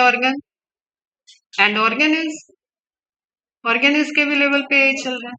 Plant follows different pathways in response to environment or phases of life to form different kind of structure. अलग अलग टाइम पे अलग अलग पाथवेज वर्क कर रहे हैं, ठीक है। ग्रोथ टाइम में कुछ और पाथवेज होंगे, जैसे एक बच्चा ग्रो कर रहा है, 5 साल का हो रहा है, तो तभी उसको नहीं सारा पढ़ाई के नीट का बुक ला के दे दिया जाए, ठीक है। तब माँ ये कोशिश करती है कि वो बच्चा अच्छे से चले, चलना सीख जाए, बोलना सीख जाए, चीजों को पहचानना सीख जाए, तो उसका लर्निंग फेज अलग है, उसको अलग तरीके का ट्रीटमेंट, ठीक है। होता है ना कि ये छोटा बच्चा है, इसको मत करो, बड़े वाले पिट जाते हैं घर में, ठीक है। तो ये क्यों हो रहा है, क्योंकि हम जान रहे हैं वहां पे ट्रीटमेंट, दोनों का ट्रीटमेंट अलग अलग तरीके से घर में चल रहा है। लेकिन हाँ, जिस दिन वो भी 10 साल पार कर जाएगा, जिस दिन वो 10th क्लास में आ जाएगा, वो अब आप देखोगे, आप जा चुके हो, आप और आगे हो, आप ग्रेजुएशन कर रहे हो, अब आप मम्मी पापा की तरह उसको डांटने डपटने ट्रीट करने लगे, ठीक है। तो साइक्लिक प्रोसेस है, सब चलता रहता है। तो plant follow different pathways in response to environment, environment वही था, घर वही है, मम्मी पापा वही है, फेज वही, फेज हमारा चेंज हुआ और बिहेवियरल चेंज हो गया, और एक टाइम आते आते मम्मी पापा पे बच्चे डोमिनेंट हो जाते हैं, ठीक। और phases of life to form different kind of structure. This ability is called plasticity mark करने। प्लास्टिक, यू नो प्लास्टिक के बहुत सारे टाइप है, बायोप्लास्टिक्स भी होते हैं, जनरेट हो रहा है बायोलॉजिकल सोर्सेज से। लेकिन आप सिंपल ऐसे समझो कि जब आप एक बॉटल देख रहे हो, इट इज प्लास्टिक, जब मैं ये लैपटॉप का कवर देख रही हूँ, ये लैपटॉप की बॉडी देख रही हूँ, it is also plastic. Tiffin plastic है, ये बोर्ड प्लास्टिक है, लेकिन सब प्लास्टिक की क्वालिटी अलग अलग है, ठीक है। आप जब कैरी बैग लेके आ रहे हो, सब्जी वगैरह ले रहे हो, उसकी प्लास्टिक बहुत सॉफ्ट है, तो आप प्लास्टिक के डिफरेंट डिफरेंट कैटेगरी देख लो, लेकिन कलेक्टिवली आप उसको प्लास्टिक क्यों कर रहे हो, क्योंकि वो मॉडिफाइड हो रहा है, ठीक है। एक अलग अलग स्ट्रक्चर, अलग अलग शेप में वो मॉडिफाई हो गया। तो जो डेवलपमेंट के प्रोसेस में एक लीफ के शेप में, एक फ्लावर के शेप में, एक ब्रांच के शेप में चेंजेस आया, that is collectively known as plasticity. Is it clear? Example leaf का दिया गया, इसलिए आप उसको फोकस करना। Heterophylly, phyllous means leaf, hetero means different, बहुत पुराना वर्ड है, कई बार पढ़ चुके हैं। हेट्रो फाइली, फाइली को बस ध्यान रखना है, फाइलस, फाइलस वर्ड बताया हुआ है, फाइलो बताया हुआ है, ठीक है। मीजोफिल, फाइल वहां पे भी आया था, मीजो मतलब बीच में, फाइल मतलब लीफ के बीच वाले टिश्यू। तो हेट्रोफिली कॉटन प्लांट है, जिससे कॉटन कपास का, जिससे आप रुई जनरेट करते हो, उसकी लीफ की बात हो रहा है कि हेट्रोफाइली इन कॉटन, उसकी लीफ अपने लाइफ स्पैन में 2 तरीके के शेप को दिखा रही, और ऐसी आप आसपास देखोगे आपको बहुत सारी लीफ दिखेंगे। यंग जुवेनाइल लीफ अलग तरीके की होती थी, और ऊपर बड़े होके वो अलग ही तरीके की हो रही है। कोई इनिशियली आपको कंपाउंड टाइप के, मतलब लोब्ड वाली दिखती थी, और बाद में वो सारे मिल गए, आप उसको सिंपल की तरह देख रहे हो, तो ऐसा दिखता है। कोरिएंडर, धनिया की पत्ती में भी चेंजेस होते हैं, कभी आप खेत में नियर बाय धनिया देखना, ऑब्जर्व करना, तो मैच्योर धनिया और यंग धनिया, मैच्योर धनिया में बहुत सारे लॉब्यूल्स जैसे स्ट्रक्चर आ जाते हैं, ऐसे ऐसे ऐसे, ठीक है। और यंग धनिया ऐसे ऐसे अच्छी सुंदर सी रहती है, मार्जिनल कोई ऐसा इन सीजन उसमें बहुत ज्यादा नहीं होता है, ठीक है। एंड फिर आपको दिया लार्कस्पर, 3 प्लांट दिए हैं, कॉटन, कोरिएंडर, लार्कस्पर, तीनों की हेट्रोफाइली की बात हुई है, मतलब लीफ के डिफरेंट शेप एंड स्ट्रक्चर की बात हो रही है। इमेज देखो, ए है लार्कस्पर एंड बी है बटरकप। अभी ये हैबिटेट वाला हम बताए नहीं, ये देखो आप juvenile and adult, it's looks like a coriander, coriander जैसी दिख रही है, लेकिन ये है लार्कस्पर। तो आपको लेबल ध्यान रखना है ना बेटा। In such plant, the leaves of the juvenile plant are different in shape from those in mature plant. Simply आपको ये ध्यान रखना, जुवेनाइल अलग तरीके का है, मैच्योर अलग तरीके। आप भी ऐसे ही हो, बचपन में आप अलग तरीके से दिखते थे, अभी आप अलग दिख रहे हो, कुछ टाइम के बाद आप और अलग दिखोगे। लेकिन हाँ, इतना चेंज नहीं होता कि किसी को लगे कि वो प्लास्टिक सर्जरी करके एकता कपूर के सीरियल से निकल रहा है। इतना चेंज नहीं होता है जैसे एकता कपूर के सीरियल में हो। तो उस तरीके के चेंजेस हम लोग की लाइफ में नहीं होती, हम ग्रेजुअली इवेंचुअली धीरे धीरे चेंज होते हैं। इतना रहता है कि आंखें एक ऐसी चीज है जो कांस्टेंट है, आंखों का साइज भी नहीं बढ़ता है। आपको जितना आप पैदा हुए थे जिस आंख के साइज के साथ ना, वही आंख आपके बड़े होके भी रहती है, उसका साइज नहीं चेंज होता। वो बड़ी आपको इसलिए दिखती है क्योंकि ये आसपास के टिश्यू ग्रो करके और वो आईबॉल उतनी खुलती गई, इसलिए वो आंखें आपको बड़ी दिखती है, लेकिन आंखों का साइज सेम है। ठीक है, और तो उस तरीके से आप देख रहे हो जुवेनाइल लीफ और मैच्योर प्लांट की लीफ के शेप में डिफरेंट डिफरेंट स्ट्रक्चर्स दिख रहे हैं। On the other hand, different in shape of leaves produce in air and those produce in water in butter cup. ध्यान रखना, इसको थोड़ा सा इंपॉर्टेंट है ना। इसमें दो कंडीशन हो जाती है, एक कि बटर कप की स्पेसीज, दो कंडीशन है यहाँ पे, एक बात किया यहाँ पे कुछ भी एक्सप्लेन नहीं किया हुआ है। ठीक है, बटर कप की दो स्पीसीज हैं, एक टेरेस्ट्रियल है, एक एक्वेटिक है। और ऑब्वियसली वो दो स्पीसीज है तो दो तरीके की लीफ है, लेकिन आप जस्ट सपोज कि दो स्पीसीज और एक नियर बाय वाटर है और एक वाटर के अंदर है, ऐसे भी प्लांट हो सकते हैं। ठीक है, समझ में आ रहा है? या प्लांट में स्पीसीज का सबमर्ज पार्ट है, कुछ पार्ट ऐसे डूबा हुआ है, सपोज ये प्लांट है तो ये पार्ट ऊपर है, ये पार्ट ये डूबा हुआ है, इतना तो कंसिडर कर सकते हो, एक ही प्लांट में हो सकता है। तो ये कैसे हो गया, ये एयर के कांटेक्ट में है, एयर यहाँ भी है, लेकिन ये मेनली कहाँ है, वाटर में डूबा हुआ है। तो वाटर में डूबी हुई लीफ अलग है, डिफरेंट है, एंड एयर में प्रेजेंट लीफ अलग है, डिफरेंट है। तो ये कैसा हो गया, ये इन्वायरमेंटल डिफरेंस हो गया। ये जुवेनाइल और मैच्योर वाला नहीं है, ये कैसा है कि कौन पानी में है, कौन टेरेस्ट्रियल, कौन हवा में। Is it clear? तो बटर कप का एग्जाम्पल उसका है। Also represent the heterophilous development due to environment. This phenomenon of heterophily is an example of plasticity. देखो, ये टेरेस्ट्रियल हैबिटेट का बटर कप है। मतलब टेरेस्ट्रियल आपको कैसे समझना है, या तो आप सोच अगर आपकी जा रही है कि एक स्पीसीज एक टेरेस्ट्रियल में है, उसके प्लांट कुछ जैसे जस्ट सपोज शुगर केन है, तो केरल में शुगर केन लगा हुआ है और यूपी में शुगर केन लगा हुआ है, एंड शुगर केन हम जान रहे हैं कि जीनस है।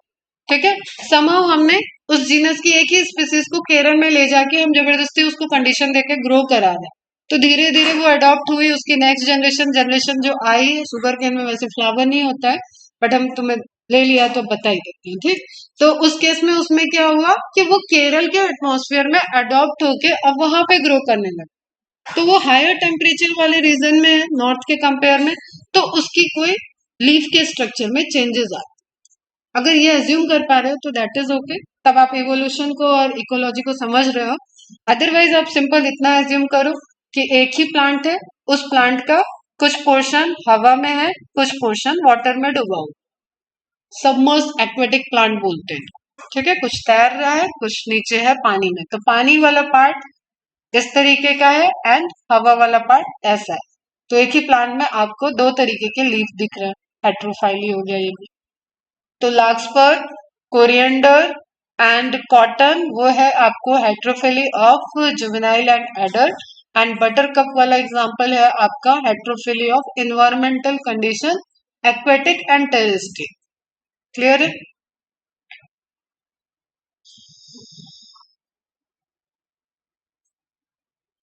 ठीक है, जैसे यहाँ पे क्लियर लिखा हुआ है, the aerial leaves are different from the floating leave. तो अगर वो एनसीईआरटी टेरेस्ट्रियल और एक्वेटिक वर्ड यूज नहीं करता तो आपको ये कॉन्सेप्ट एकदम क्लियर रहता।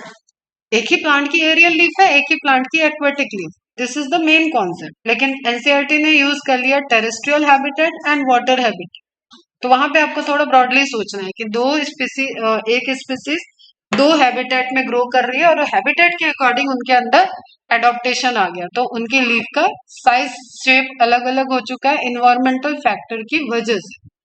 ओके बच्चे।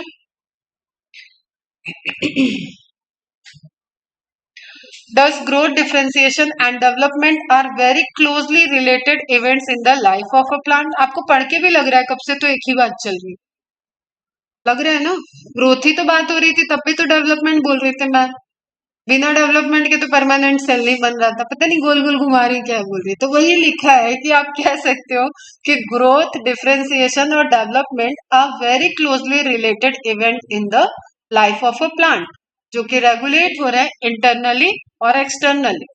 Broadly development is considered as the sum of growth and differentiation. आ गया यही बात, डेवलपमेंट तभी होगा जब अंदर ग्रोथ हो रही होगी और डिफरेंशिएशन हो रहा होगा। तो growth plus differentiation result in the development of a particular species, plant, size of plant या even animal, even human being. आपका डॉक्टर बनना और अच्छा डॉक्टर बनना, आपका डेवलपमेंट डिसाइड करता है कि आप कितने डिफरेंशिएट हो रहे हो, कितना पढ़ोगे, कितनी स्पेशलाइजेशन तक जाते हो, कितने पेशेंस से पढ़ाई करते हो, कितनी लगन, 10 साल तक आपकी लगन नहीं डगमगाती, तो दैट विल डिसाइड कि आप कितने बड़े डॉक्टर बनने वाले।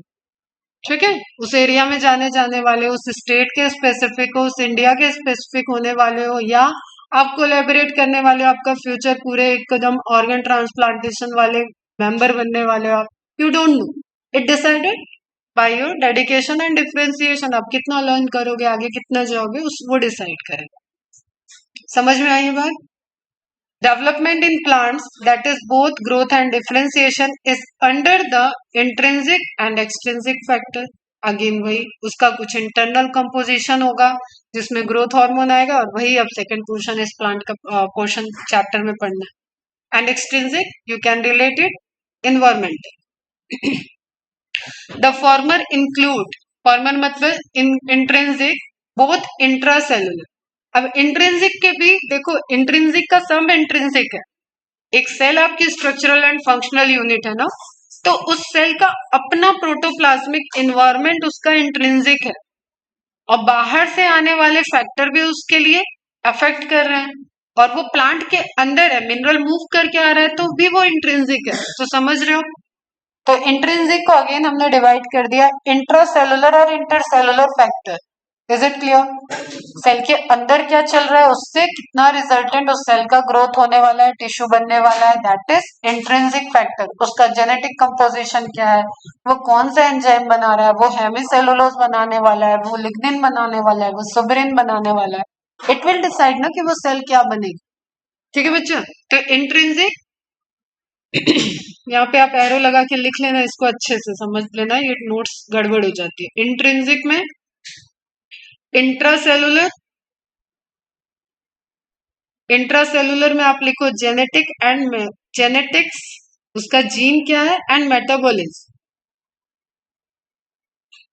और इंटरसेलुलर में आप लिखो जो भी ट्रांसपोर्ट होके आ रहा है, whatever the minerals. Intracellular में सॉरी इंटरसेलुलर, ठीक है, इंटरसेलुलर में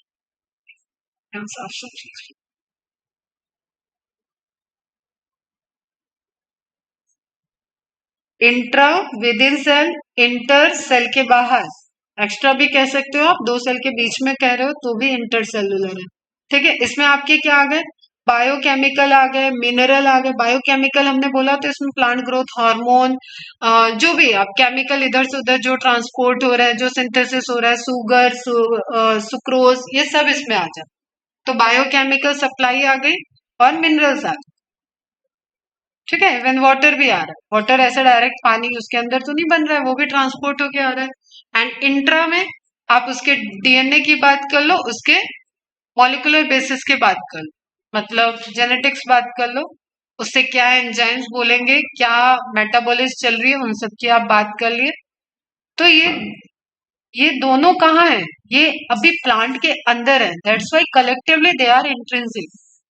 इज इट क्लियर? प्लांट के अंदर के फैक्टर आपने इंट्रिंसिक बोल दिए। उसमें इंट्रासेलुलर आ गया और इंटरसेलुलर फैक्टर्स आ गए। Chemical such as plant growth regulator, इसी को बोलते हैं फाइटो हार्मोन, इसी को बोलते हैं प्लांट ग्रोथ हार्मोन। ठीक है, PGR, PGH and phyto hormone. While the latter मतलब extrinsic factor include light, temperature, water, oxygen, nutrition. Clear है? सारा आपका फिनोमेना जो आप एबायोटिक फैक्टर देख रहे हो बाहर से, एनवायरमेंटल। नेक्स्ट आप देखोगे पीजीआर। पीजीआर कल ही देखेंगे, अब इसको डिटेल में। सिंपली आपको ये समझना है जैसे आपकी बॉडी में सारी सप्लाई और सारी मेटाबॉलिज्म को मेंटेन करने वाला सिस्टम जो है दैट इज एंडोक्राइन सिस्टम। ठीक है, आपकी ग्रोथ ऑब्वियसली सारे सिस्टम कोलैबोरेट होके वर्क कर रहे हैं, लेकिन व्हाट आई एम सेइंग उस पर फोकस कर। ठीक है, आपका आपका जुवेनाइल स्टेज से आपका एडोलेसेंस स्टेज आ रहा है, that is under nervous system तो बाय बर्थ है, सर्कुलेटरी सिस्टम बाय बर्थ है, रेस्पिरेशन आप बाय बर्थ कर रहे हो। तो ऐसा क्या हुआ जो आप या बच्चे से जवान हो रहे हो या जवान से कोई बूढ़ा हो रहा है, तो व्हाट इज दैट फैक्टर, उसकी बात कर रहे हो। That is endocrine system which regulated by the hormone. Different endocrine gland है, हार्मोन सिक्रीट होते हैं और उनके under the influence of hormone.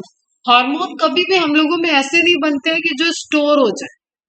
ठीक है, जैसे इंसुलिन की डायबिटीज में इंसुलिन चाहिए, तो डायबिटीज इसीलिए हो रहा है क्योंकि इंसुलिन बन नहीं रहा है बॉडी, और इंसुलिन नहीं बन रहा है तो ग्लूकोज की मेटाबॉलिज्म नहीं होती, तो इंजेक्शन से आपने उस अमाउंट का इंसुलिन डाल दिया। लेकिन आप ऐसा नहीं कर सकते कि एक दूसरे ह्यूमन से इंसुलिन लेके मेरे में डाल, उसकी बॉडी उसके लिए ही बना रही है, वो डोनेट नहीं कर सकता है। फैक्टर समझो, what is hormone. Small amount में एज पर रिक्वायरमेंट बस उतना ही सिंथेसिस होता है। हमारे बॉडी में कोई भी ऐसा पैकेट नहीं है जहां पे हार्मोन स्टोरेज है, आपके भाई को जरूरत पड़ी आपने निकलवा के दे दिया, ऐसा कुछ भी नहीं है बॉडी। Is it clear? और सभी हार्मोन वर्क कर रहे हैं via the blood circulatory system. तो प्लांट में भी हार्मोन है, ग्रोथ रेगुलेटर्स उनको बेसिकली बोलते हैं, क्योंकि वो डिसॉल्व नहीं हो रहे, वो ऐसे ब्लड सिस्टम उनके पास नहीं है, तो टेक्निकली उनको फाइटो हार्मोन और प्लांट ग्रोथ रेगुलेटर बोलते हैं। कल देखेंगे यहां से type of hormones, hardly I think 2 lecture में खत्म हो जाएगा ये चैप्टर फिर। ठीक है, अब प्लांट के केस में उसको, क्योंकि वो अंदर भाग नहीं सकता है, वो सारे कॉन्सेप्ट आपको लगाने होंगे, तो कुछ उसके अंडर अनफेवरेबल कंडीशन वर्क कराएंगे हार्मोन जो उसको वहां सस्टेन करा रहे हैं। जैसे सीड डिस्पर्सल के बाद डोरमेंसी में गए, तो डेट इज डोरमेंसी क्यों आई, क्यों नहीं सीड आपके चने सारे डिब्बे के अंदर ही चने का प्लांट क्यों नहीं बन जा रहा, क्यों वो जिंदा क्यों है, मर क्यों नहीं जा रहा। ठीक है, विदाउट रोस्टिंग हम कैसे कह रहे हैं कि चना नहीं खराब हो रहा है, या उस पर कोई घून वगैरह नहीं लग रहा है, कोई अटैक नहीं कर रहा है, तब तक तो वो ऐसे काफी टाइम तक हम स्टोर कर पा रहे हैं अपने किचन में। फिर हम जब पानी वाली कंडीशन दी, स्प्राउट बनने लगा। स्प्राउट क्यों प्लांट नहीं बन गया? आपने कभी देखा बाउल में प्लांट ही बन गया हो? ऐसा भी नहीं देखी होगी। तो हर चीज के फेज की रिक्वायरमेंट है। स्प्राउटिंग के लिए दैट इज ओके, लेकिन प्लांटिंग के लिए आपको उसको सॉइल में लगाना पड़े। तो यही सारी चीजें आप यहाँ पे अब इस पोर्शन में ग्रोथ रेगुलेटर के रिस्पॉन्स में समझोगे।